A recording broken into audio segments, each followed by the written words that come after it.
تجارتی تعلق رہا ہے. اور پھر یونیورسٹی آف تہران کے حوالے سے اگر میں بات کروں تو 1313 جو ایرانی کیلنڈر کے مطابق بنتا ہے اس کا سال، اس میں جو پہلے اساتذہ آئے تھے وہ زیادہ وہ فرینچ سے سیکھ کے آئے تھے، وہ فرانسیسی زبان سیکھ کے آئے تھے. اس کتاب لکھی گئی تھی اردو زبان میں فرانسیسی الفاظ کے نام سے، جو محمد بن علی نے یہ کتاب لکھی تھی، جو کہ جامعہ عثمانیہ یعنی یونیورسٹی آف عثمانیہ کے ایک لیکچرار تھے. تو انہوں نے ایک بہت عمدہ تاریخ اس کے حوالے سے لکھی ہے، لیکن ساتھ ہی ساتھ وہ اس کو دیکھیں کئی اعتبار سے انہوں نے کیٹیگرائز کیا. یہ ہم جو فرینچ البیرونی کی کتاب جا کے کتاب الہند ہے وہ کشف ہوئی. جی عزیز ناظرین، آپ دیکھ رہے ہیں پروگرام نیا دن. آپ سب کو خوش آمدید کہتے ہیں. پہنچ چکے ہیں ہمارے گفتگو کے حصے میں بہت ہی عزیز مہمان، بہت ہی محترم مہمان. البتہ کافی لمبے عرصے بعد میری ملاقات ہوئی ہے سید محمد فہیم عباس صاحب سے، اور ایک پرانی یادیں تازہ ہو گئی. سلام عرض کرتی ہوں آپ کی خدمت میں، خوش آمدید. وعلیکم السلام ورحمۃ اللہ. بہت ممنون دوبارہ آپ نے مجھے بلایا اور خدمت کا موقع دیا. 14ویں کا چاند تو میں نہیں کہوں گی، عید کا چاند بن گئے، اور کافی لمبے عرصے سے ہماری ملاقات نہیں ہوئی ہے. جی ایسے ہی ہے، بس کچھ اتفاقات، کچھ معاملات ایسے تھے کہ آنا نہیں ہوا، لیکن انشاءاللہ امید ہے کہ اب سلسلہ ملاقاتوں کا جاری رہے گا انشاءاللہ. انشاءاللہ آج ہم جو ہے وہ مختلف کہہ سکتے ہیں کہ زبانوں کی جو تاثیرات رہی ہیں مختلف ملکوں میں، اس حوالے سے تفصیلی گفتگو کریں گے. حصہ بھی جو ہم نے دیکھا، اور آج جو ہے وہ دادی جان بھی فرانس جانے کے چکر میں ہے، تو ہم نے سوچا کہ فرینچ زبان کے حوالے سے گفتگو کرتے ہیں. تو ایک چیز کہ فرینچ زبان کا مقام، اگر ہم بین الاقوامی زبانوں کے بارے میں گفتگو کرتے ہیں، انگلش ہو گئی، یا تو چینی بھی سننے میں آ رہے ہیں کہ کافی انٹرنیشنل لیول پر اسے پھیلایا جا رہا ہے، تو فرینچ کا مقام کہاں پر آتا ہے؟ دیکھیں جی، سب سے پہلے بات یہ ہے کہ زبانوں میں سب سے بڑی زبان اس وقت میری نظر میں وہ چائنیز زبان ہے، کیونکہ الفاظ اور ساتھ ساتھ لوگوں کی تعداد جس بات پر دلیل بنتی ہے کہ چونکہ اب وہ دیکھیں کہ 1.5 جو ہے نا عرب جو لوگ ہیں وہ ایک زبان بول رہے ہیں، تو ظاہر سی بات ہے وہ ایک بڑی زبان ہے. فرینچ کا مقام میں سمجھتا ہوں کہ سب سے پہلے ہندوستانی اگر آ جائیں، مطلب چائنیز کے بعد، تو اس کے بعد پھر ہم آ جائیں انگلش کی طرف، تو 5واں 6واں مقام جا کے فرینچ کا بنتا ہے. اس کی وجہ یہ ہے کہ یہ ابھی بھی فرینچ جو ہے یا فرانسیسی زبان 29 جو ممالک ہیں ان میں بولی جاتی ہے. 29 جی. اور ساتھ ہی ساتھ یہ ایک اہم بات یہ ہے کہ یہ اور بھی زیادہ پھیل رہی ہے، کیونکہ بہت زیادہ لوگ یورپین ممالک کی طرف ہجرت کر رہے ہیں، جا رہے ہیں، سیکھ رہے ہیں. ابھی ٹوٹل ابھی اندازہ نہیں لگایا جا سکتا کہ کتنی ہے، لیکن وہ کہتے ہیں نا کہ تقریباً بتایا جا سکتا ہے کہ 300 جو ملین لوگ ہیں وہ اس کو بول رہے ہیں، اس زبان کو. یہ بہت بڑی تعداد ہے. اور ساتھ ہی ساتھ نہ صرف یہ، اچھا اس میں بھی کیٹیگرائز ہم کر سکتے ہیں اس کو کہ یہ 300 ملین جو لوگ ہیں یہ سارے مکمل عبور نہیں رکھتے اس زبان پہ، کیونکہ مختلف ممالک میں ہیں، وہ اس میں ساتھ اور زبانیں بھی بولی جاتی ہیں. 29 ملک تو ہیں جہاں پر یہ رسمی زبان کے طور پر جانی جاتی ہے، وہاں کے قانون اس زبان میں بنا ہوا ہے، وہاں پر آفیشیل یہ یوز ہوتی ہے. لیکن ساتھ ہی ساتھ وہ افراد بھی تو موجود ہیں جو ان پڑھ ہیں یا اس زبان کے حوالے سے تھوڑا سا علم رکھتے ہیں، یا اس زبان کے الفاظ اپنی زبان میں استعمال کرتے ہیں، یا اپنے مختلف لہجوں کے ساتھ اس زبان کو بولتے ہیں. تو وہ سارے افراد اس تعداد میں جو میں نے آپ کو بتائی وہ سارے اس میں شامل ہو جاتے ہیں. تو بہرحال اپنے اس زمانے میں تقریباً 400 سال پہلے، 300 سال پہلے، یہ علم کی وجہ سے، اپنی پاور کی وجہ سے، اپنی تجارت کی وجہ سے، چونکہ مختلف کنٹریز اور ممالک میں گئی اور اس نے اپنا ایک کام کیا وہاں پہ جا کے، جیسے کہ ہندوستان میں بھی، جیسے کہ ایران کے ساتھ بھی اس کا مختلف دوروں میں، جیسے قاجاریوں کے دور میں یہاں پر ان کا ایک خاص تجارتی تعلق رہا ہے.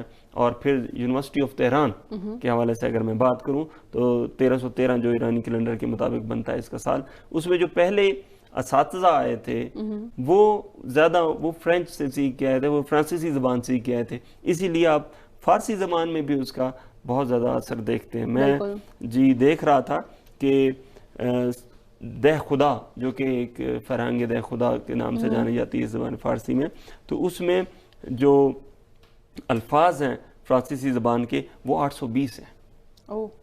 اچھا، فرہنگ معین اس کے بعد دوسرے درجے کی جو فرہنگ ہے، یا آپ کہیں کہ لغت کی زبان کے اعتبار سے وہ دوسرے درجے پہ آتی ہے، اس میں 1700 کے لگ بھگ الفاظ پائے جاتے ہیں. اسی طرح فرنگ عمید میں بھی تقریباً 1600 الفاظ پائے جاتے ہیں. تو کل ملا کے تقریباً 3000 سے 4000 الفاظ فرینچ کے فارسی میں بھی پائے جاتے ہیں. اردو میں بھی بہت زیادہ الفاظ جو ہیں وہ پائے جاتے ہیں، جیسے کہ آپ کے لیے بڑا جالب ہوگا، جیسے باکس، جیسے پلٹون، جیسے کہ کارتوس، جیسے کہ بہت سے ایسے کھانے پینے کی چیزوں کے بارے میں بھی، جیسے سلاد. اس طرح کے جو لفظ ہیں یہ فرینچ زبان سے ہیں، جی فرانسیسی زبان سے ہیں. تو یہ اصل میں 3 سنچری کی آغاز سے یہ وہاں پر گئے، اور انہوں نے تجارت کے حوالے سے، جیسے کہ آپ ایسٹ انڈین کمپنی کا نام سنتی ہیں، انہوں نے اس دور سے لے کر کے یعنی 1606 سے لے کر کے 1780 تک کی یہ جو عرصہ، تقریباً 5 ایسٹ انڈین کمپنیز بنائی ہیں، اور بہت زیادہ بزنس کیا ہے اس پہ، اور بہت سارے، چونکہ پھر یہ حیدر علی اور ٹیپو سلطان کے بھی بہت پیارے دوست تھے. اچھا. ان سے یہ جنگی مہارتیں، ان سے اسلحہ لینا، ان کے ساتھ کاروبار کرنا، ان سے مشورے لینا، بہت زیادہ اس کے بارے میں ذکر آیا. اور اس کے لیے حوالے سے میں کتاب کا بھی ذکر کر دوں، اگر کوئی پڑھنا چاہے، آن لائن بھی مل سکتی ہے. یہ 1950 کے قریب یہ کتاب لکھی گئی تھی، اردو زبان میں فرانسیسی الفاظ کے نام سے، جو محمد بن علی نے یہ کتاب لکھی تھی، جو کہ جامعہ عثمانیہ یعنی یونیورسٹی آف عثمانیہ کے ایک لیکچرار تھے. تو انہوں نے ایک بہت عمدہ تاریخ اس کے حوالے سے لکھی ہے، لیکن ساتھ ہی ساتھ وہ اس کو دیکھیں کئی اعتبار سے انہوں نے کیٹیگرائز کیا.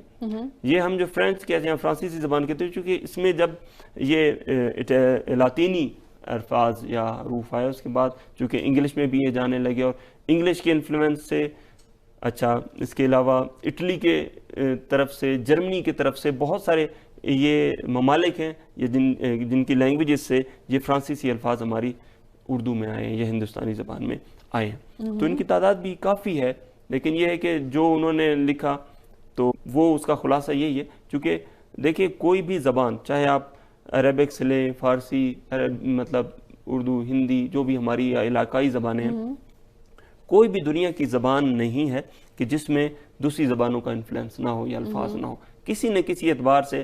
کیونکہ دیکھیں حضرت آدم کی جو زبان تھی اس کا اب کسی کو علم نہیں ہے کہ وہ کیا تصور بھی نہیں کر سکتا، تصور بھی نہیں کر سکتا. اسی وجہ سے جو باقی چیزیں ہیں، آپ جو باقی زبانیں ہیں، وہ ایک دوسرے کی کسی نہ کسی اعتبار سے محتاج رہی ہیں. جیسے کہ آپ ایران کے حوالے سے دیکھیں تو ایران پہلوی زبان جو بولی جاتی تھی، اور اس کے بعد پھر فارسی.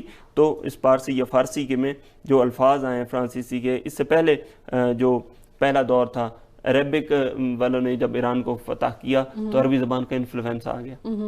پھر جب مغلوں نے کیا تو ترکی زبان کا آ گیا.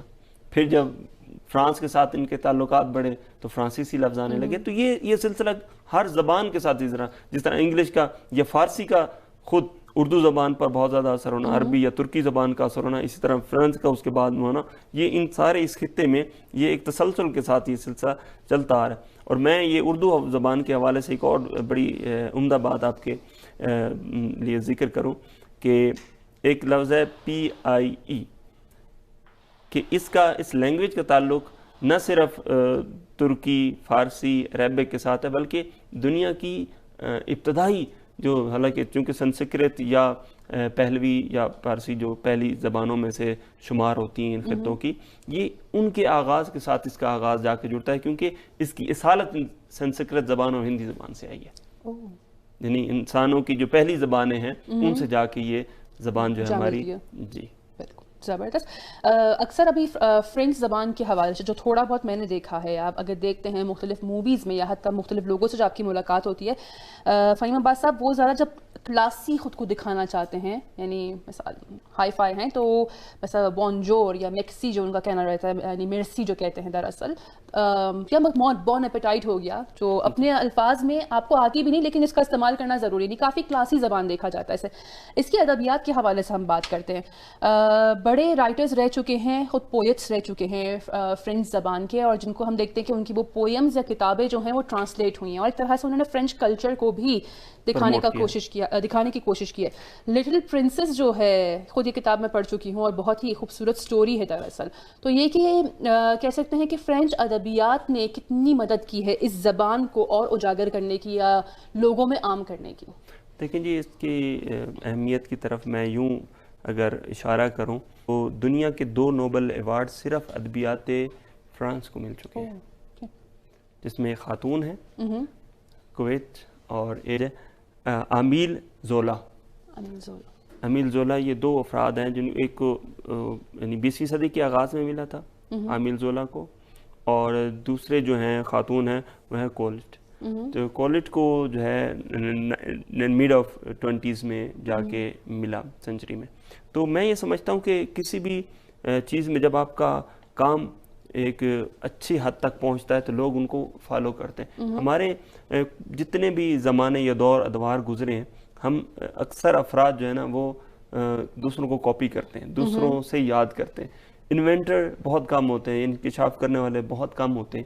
تو میں یہ سمجھتا ہوں کہ چونکہ انہوں نے ادبی اعتبار سے بہت زیادہ کام کیا ہے، نیچرلزم میں کہتا ہوں کہ جو امیل زولا ہیں وہ پہلے افراد میں شمار ہوتے ہیں کہ جنہوں نے خیالی جو چیزیں دی ہیں اور اس کے بعد اس کے حوالے سے ادب لکھا، ادب ناول کے اعتبار سے جو چیزیں لکھی ان کو اسی حوالے سے ہی تو نوبل ایوارڈ ملا۔ جی عزیز ناظرین، آپ دیکھ رہے ہیں پروگرام نیا دن، یہاں پر سید محمد فہیم عباس صاحب ہمارے ساتھ ہیں اور ہم یہاں پر گفتگو کر رہے ہیں فرینچ زبان کی تاریخ کے حوالے سے، اور یہ کہہ سکتے ہیں کہ اس کا انفلوئنس کس طرح سے پوری دنیا پر پڑا ہے۔ فہیم عباس صاحب، میرا لبنان جانا ہوا تھا، تو یہ کہ میں نے کہا میں یہاں پر شیئر کرتی چلوں اپنی یادیں سفر کے حوالے سے جب ہم نے گفتگو کی، تو وہاں پر ایک چیز میرے لیے بہت عجیب اور دلچسپ تھی کہ جہاں ہم جاتے ہیں دنیا میں دیکھتے ہیں کہ انگلش جو ہے وہ انٹرنیشنل زبان ہے اور آپ جہاں بھی جا رہے ہیں تو انگلش سب کو سمجھ میں آتی ہے۔ لبنان، بیروت وہ میرے خیال سے واحد جگہ تھی جہاں پر انگلش میں آپ کمیونیکیٹ نہیں کر سکتے تھے، آپ کو فرینچ آنا لازمی تھی وہاں پر، یعنی آپ جا رہے ہیں کچھ خریدنے کے لیے زیادہ تر فرینچ کا رجحان تھا۔ اب یہ مجھے نہیں پتا وہاں کی کیا وجہ تھی، تو یہ کہ میں چاہوں گی گفتگو کو جاری رکھیے آپ۔ دیکھیں، میں جہاں تک سمجھتا ہوں کہ یہ جو ممالک ہیں نا 29 ممالک جن کا میں نے آپ کے سامنے ذکر کیا، چونکہ اس میں کینیڈا سے لے کر کے جو یہاں تک مالی ہو گئی یا جو افریقن کنٹریز ہیں، یہاں پر بھی کچھ عربک کنٹریز بھی ہیں، وہاں پر بولی جاتی، یا یہ ہے کہ ان میں یہ رجحان پایا جاتا ہے کہ وہ اس زبان کو زیادہ یاد کریں، کیونکہ اکثر جو یورپین ممالک میں جہاں پر انگلش بہتر رائج ہے یا بولی جاتی ہے، ان سے زیادہ لوگ اس بات کو پریفر کرتے ہیں کہ وہ فرینچ زبان میں، فرینچ یا فرانسیسی زبان میں خاص وجہ اس کی؟ دیکھیں، میں کہتا ہوں زبان کا تعلق جو ہے وہ صرف علم سے نہیں ہے بلکہ لگاؤ سے بھی ہے۔ بالکل ایسا ہی ہے۔ ہر شخص جو ہے نا وہ اس کو اپنی مادری زبان سب سے پہلے پسند ہوتی ہے، اور کچھ زبانیں اس لیے پسند ہوتی ہیں کیونکہ اس میں کچھ چاشنی ہوتی ہے، اس میں کچھ لذت ہوتی ہے۔ تو میں سمجھتا ہوں انگلش سے زیادہ لوگوں کو فرینچ بولنے میں زیادہ مزہ آتا ہے۔ شاید اس کا سیکھنے کا ابھی تک تو مجھے اتفاق پیش نہیں آیا، لیکن کچھ ایسے چیزیں ہیں جو واقعاً یعنی انسان کے اس طرف مائل کرتی ہے انسان کو کہ انسان اس کو سیکھے، کیونکہ ظاہر سی بات ہے اگر ایک چیز میں واقعاً انسان کو انسان کے علم میں کے بڑھنے میں وہ چیز باعث ہو رہی ہے تو ظاہر سی بات انسان اس کی طرف جائے گا۔ تو زبان، میں سمجھتا ہوں یعنی اس بات کو ایک بار تمام ناظرین بھی سمجھ لیں اور دیکھنے والے بھی، کہ زبان اصل چیز ہے کیا۔ زبان اصل میں ایک ٹول ہے، ایک چیز ہے کہ جس کے ذریعے سے آپ اپنا مفہوم، آپ اپنی بات اچھے طریقے سے دوسروں تک پہنچے۔ اب آپ مجھے ایک اور بات بتائیں کہ علامہ اقبال نے اردو زبان تھے، ٹھیک ہے، فارسی میں یعنی پرشین میں انہوں نے شاعری لکھی، بہت ساری لکھی، اردو سے بھی زیادہ لکھی۔ بالکل، وجہ شاید وہ لگاؤ بھی ہے، اور دوسرا یہ کہ وہ کہتے ہیں کہ میں معافی ضمیر جو ہے وہ اردو سے زیادہ فارسی میں اچھے سے بیان کر سکتا۔ ہاں بالکل، ٹھیک ہے۔ تو یہ بات اسی طرح ہی ہے جو فرینچ بولتے ہیں، میں سمجھتا ہوں کہ شاید ان کے لیے یہ آسان ہے کہ وہ فرینچ میں اپنا معافی ضمیر جو اپنی الفاظ ہیں یا اپنا تھاٹ ہے وہ دوسروں کا ایزی پہنچا لیتے ہیں، اسی لیے جو ہے یہ وہ پریفر کرتے ہیں کہ انگلش سے زیادہ۔ اور کچھ لوگ تو ایسے ہی واقعاً ان کے دلوں میں کچھ خاص نفرت بھی ہے، کیونکہ دیکھیں ان کے درمیان جنگیں بھی رہ چکی ہیں۔ بالکل ایسا ہی ہے، ٹھیک ہے، حتیٰ نہ صرف ان کنٹریز میں، اپنی کنٹریز میں، بلکہ یہاں پر اس دورہ میں یعنی 80s میں بھی اور 70s میں بھی ان کی جنگیں رہی ہیں ہندوستان میں آپس میں، یعنی خود کہیں اور تھے لیکن ان کی جنگوں کا اثر جو ہے وہ آگے تک وہاں بھی پڑ رہا تھا، کیونکہ ان کی آپس میں جو ہے نا نہیں بنتی تھی اور انبن تھی، اور اس حوالے سے ہندوستان میں بھی ان کی جنگیں ہوتی رہی۔ بہرحال ایک دورہ وہاں سے گزرا اور پھر ان کی جنگوں کے بعد ان کا اثر ختم ہوا اور یہ فرانسیسی جو ہے وہاں سے چھوڑ کے واپس آ گئے. لیکن کہنے کا مقصد یہی ہے کہ جو بھی زبان ہے وہ پھیلتی تب ہے جب اس میں کوئی علم ہو. انگلش زبان کیوں پھیلی؟ اس میں وجہ یہ تھی، یا اس سے پہلے عربک کیوں پھیلی؟ اس میں تھا کچھ سیکھنے کو. دیکھیں عربک اس لیے پھیلی کیونکہ اس میں ایک حیاتی زندگی، یعنی ایک زندگی جس کا دنیا میں بھی ایک خاص ہدف تھا، اور دنیا کے بعد ایک جو کائنات ایک جہاں ہے جس کے پر مسلمانوں کا یقین اور کچھ اہل کتاب کا بھی یقین ہے کہ آنا ہے، تو وہ ایک ابدی زندگی کے حوالے سے گفتگو کر رہی تھی. اچھا، نئے علوم میں فزکس، کیمسٹری، بایو کے جو نئے علوم ہیں وہ بھی اسلام سے اس کا جی. تو یہ چیز تھی کہ جو دوسروں کے لیے سبب بنی کہ اس زبان کو سیکھیں، کہ اتنے بڑے بڑے علوم کو جو ہے وہ ظاہر کر رہے ہیں. لیکن ظاہر سی بات ہے پھر وہ کہتے ہیں کہ ہمارا کچھ یہ سلسلہ رک گیا علم کی طرف اور ہم دوسری چیزوں میں لگ گئے. ٹائم پیریڈ کی بات ہے وہ ایک، تو اسلام سے لوگ ہٹ کے دوسری طرف چلا گئے. دیکھیں آپ اگر چاہتے ہیں کہ ترقی کریں اپنی حد تک بھی، تو آپ کو ہمیشہ اپڈیٹ رہنا ہوگا. بالکل ایسا ہی. اگر آپ اپڈیٹ نہیں، اپنی ذات کو آپ اگر اس لیول پر نہیں لے کے جاتے کہ جو کہ ریکوائرڈ ہے زمانے کے اعتبار سے، تو آپ کی طرف لوگ مائل نہیں ہوں گے. آپ دیکھیں کہ لوگ آج ہمارے بچے جو ہیں وہ شیکسپیئر کو پڑھتے ہیں. اچھا، اگر زگبرگ کو دیکھتے ہیں تو اس کی قائل ہو جاتے ہیں. سافٹ ویئر کی دنیا کے جو بھی شخص ان کے سامنے آتا ہے تو اس کو رول ماڈل اپنا لیتے ہیں ان کو. کیوں؟ وجہ یہ ہے کہ وہ ہم سے اس فیلڈ میں آگے چلے گئے، اور آنے والا زمانہ بھی اسی طرف ہی جا رہا ہے، مائیکروسافٹ کی طرف جا رہا ہے. تقاضا یہی ہے زمانے کا. بالکل. تو یہ چیز باعث بنتی ہے کہ لوگ اس زبان کو سیکھیں جس سے وہ تعلق رکھتے ہیں، تاکہ ان کو صحیح سمجھ سکیں اور ان کی باتیں جو ہیں وہ دوسروں تک پہنچا سکیں اور خود بھی اس سے فائدہ حاصل کر سکیں. مثال سے شروع کروں گی. کبا چلا ہنس کی چال اور اپنی چال بھی بھول گیا. افسوس کے ساتھ ہمارے ملکوں میں ایک چیز دیکھی جاتی ہے کہ انگلش کا کریز یا کسی اور زبان کا کریز اتنا سوار ہو گیا ہے. آپ نے اپنی مادری زبان تو سیکھی نہیں، ٹھیک ہے، وہ کہہ سکتے ہیں کہ آپ لنگڑتے ہوئے گئے کسی اور زبان کی طرف، اور وہ بھی آپ نے نہیں سیکھی، اور آدھی ادھوری وہ بھی چھوڑ دی. اب دونوں زبانیں مکس ہو کر ایک نئی زبان آپ نے ایجاد کر لی ہے. افسوس کے ساتھ میں یہ کہتی ہوں کہ ہمیں کچھ پتہ ہی نہیں ہے اس زبان کے بارے میں، نہ اپنی زبان کے بارے میں. اس حوالے سے آپ کیا کہنا چاہیں گے؟ ایک زبان ایک ملک کی ترقی کے لیے کتنی اہمیت رکھتی ہے؟ دیکھیں بڑا اچھا سوال کیا آپ نے. اس پر پہلے بھی کئی بار ہماری احباب کے ساتھ گفتگو رہی ہے. دیکھیں کوئی بھی زبان، دیکھیں آپ چائنیز زبان کو دیکھ لیں، آپ جاپنیز کو دیکھ لیں، آپ انگلش کو دیکھ لیں، فرانس کو دیکھ لیں، جرمنی دیکھ لیں. جن ممالک نے ترقی کی ہے وہ اپنی زبان میں ترقی کی ہے. بالکل. جن میں انوینشنز کی ہیں، جو نئی چیزیں اختراع کی ہیں، ایجاد کی ہیں، وہ لوگ اپنی زبان میں، چونکہ دیکھیں دوسری زبان یاد کرنے میں اور اس میں مہارت حاصل کرنے میں جو وقت آپ ضائع کرتے ہیں، اور یہ ہر انسان کے لیے جو ہے نا ممکن بھی نہیں ہے کہ وہ چند زبانیں یاد کر سکے. کچھ افراد ایسے ہوتے ہیں جو مشکل دوسری زبان یاد کرتے ہیں، اور پہلی زبان جو ان کی مادری زبان ہوتی ہے وہ اسی پر ہی مثلا رک جاتے ہیں، اور دوسری یا مالی اعتبار سے ان کو مسئلہ ہوتا ہے، یا یہ ہے کہ ان کے پاس انسٹیٹیوٹس نہیں ہوتے، کالجز یا یونیورسٹیز نہیں ہوتی، فیسلٹیز نہیں ہوتی. ایک چیز. دوسری چیز میں نے آپ کو بتا دی. لیکن جو اردو کے حوالے سے آپ نے بات کی، دیکھیں اردو زبان ویسے ہی شروع سے ہی یہ کئی زبانوں کا مجموعہ ہے. اس کو لشکری زبان بھی کہا جاتا ہے. اس کی تاریخ میں بھی نہیں جاتا کہ یہ زبان کیسے بنی اور کیسے ہمارے وجود میں آئی، لیکن تو پھر ہم نے اسی اعتبار سے ترقی بھی نہیں کی. اگر ہماری اپنی زبان میں وہ بکس جس طرح دوسرے ممالک میں پڑھائی جا رہی ہیں ان کی اپنی زبان میں، اور یہ ٹرانسلیٹ کر کے نئے علوم کو لایا جاتا، تو میرے حساب سے وہ افراد کہ جو ترقی کر سکتے تھے ان کو ہم نے اس ترقی سے روک لیا.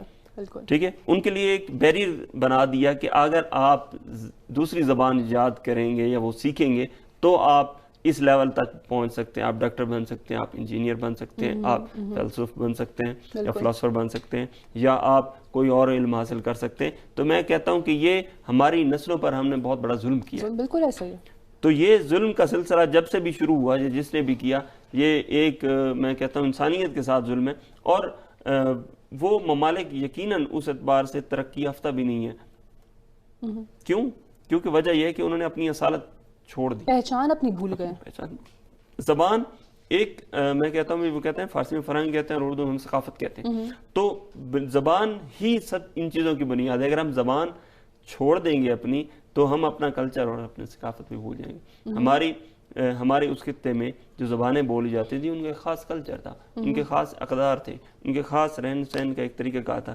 لیکن جیسے ہی ہم نے وہ زبانوں کو مکس اپ کر دیا تو دوسری زبانوں کے کلچر بھی ہمارے اندر شامل ہونا شروع ہو گئے، اور ہم اس طرح کی جس طرف ہمارا فوکس ہونا چاہیے تھا، جو گول ہمارا ہونا چاہیے تھا، وہ ہم نے چھوڑ دیا اور دوسری گولز کو ہم نے لے لیا کہ ہم نے زبان یاد کرنی ہے، وہ الفاظ استعمال کرنے خاص. پوری زبان تو آتی نہیں، چلو چند ایک الفاظ روب کے لیے استعمال کر لیں. تو یہ بالکل یہ فیشن اور ٹرینڈ کے لیے سب سے بڑا مسئلہ یہ ہو گیا کہ آج کل کی ینگ جنریشن، فہیم عباس صاحب، اگر آپ کو انگلش نہیں آتی تو آپ کو جو ہے وہ ایک الگ نگاہ سے دیکھا جاتا ہے کہ یہ اردو میڈیم کا پڑھا ہوا بچہ ہے تو ہمارے گینگ میں یا ہمارے گروپ میں جو ہے ٹھیک نہیں رہے گا. ایک المیہ میں نے بہت بڑا دیکھا، میں یہ ضرور شیئر کرنا چاہوں گی. ہمارا ایک جگہ جانا ہوا جہاں پر ایک اردو اسپیکنگ فیملی تھی، اور ایک ان کی بچی کتاب پڑھ رہی تھی. وہی کتاب دراصل پہلے جو ہے وہ اردو میں لکھی گئی تھی، اس کا ترجمہ انگلش میں ہوا تھا، تو وہ ترجمے والی کتاب پڑھ رہی تھی. یہ بہت بڑا المیہ ہے میرے خیال سے کہ جس کے بارے میں ہم بات کر رہے ہیں. اب بات کرتے ہیں بیٹا شوز پہن لو، بیٹا جوتے پہن لو. بہت ہی سمپل طریقہ ہے، یہ شوز کہاں سے بیچ میں گھسا ہے مجھے نہیں سمجھ میں آتا. تو یہ کہ چلتے ہیں واپس فرینچ کی طرف، اور فرینچ میں کون کون سے ایسی شخصیات رہی ہیں جنہوں نے اس زبان کو آگے بڑھانے میں کام کیا؟ جی میں آپ کو اس سے پہلے کہ فرینچ کی طرف ہوں، چونکہ وہ جملہ کمپلیٹ نہیں تھا، میں اس کو کمپلیٹ کر دوں.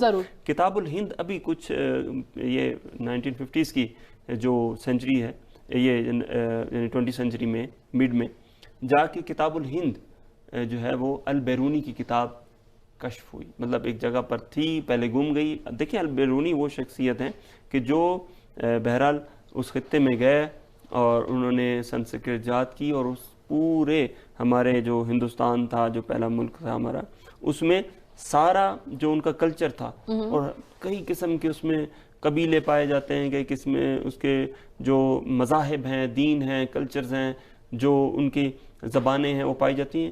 وہ کتاب انہوں نے اس کے بارے میں لکھی تھی. اصل کتاب جو ہے وہ کہیں اور ملی، اس کو پھر اردو میں ٹرانسلیٹ کیا گیا. جی تو کہنے کا مطلب یہ ہے کہ اسی طرح دوسرے جو علوم ہیں ان کی کتابیں، جیسے زمین کا قطر انہوں نے جو ہے وہ اسی خطے میں بیٹھ کر جو ہے ڈھونڈا.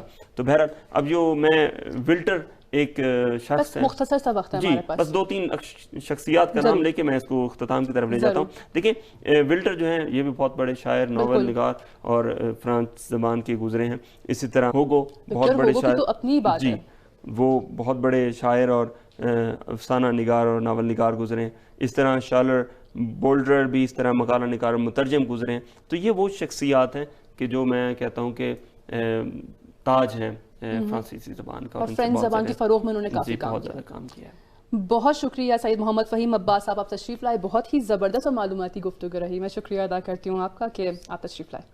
بہت شکریہ آپ سب کا. جی فرینچ زبان کے حوالے سے، تاریخ کے حوالے سے بہت ہی، یعنی مجھے سچ میں گفتگو بہت مزے کی لگی، بہت دلچسپی اور بہت ہی معلومات. امید کرتی ہوں کہ ہمارے معزز ناظرین نے بھی آج کے گفتگو کے حصے سے استفادہ کیا.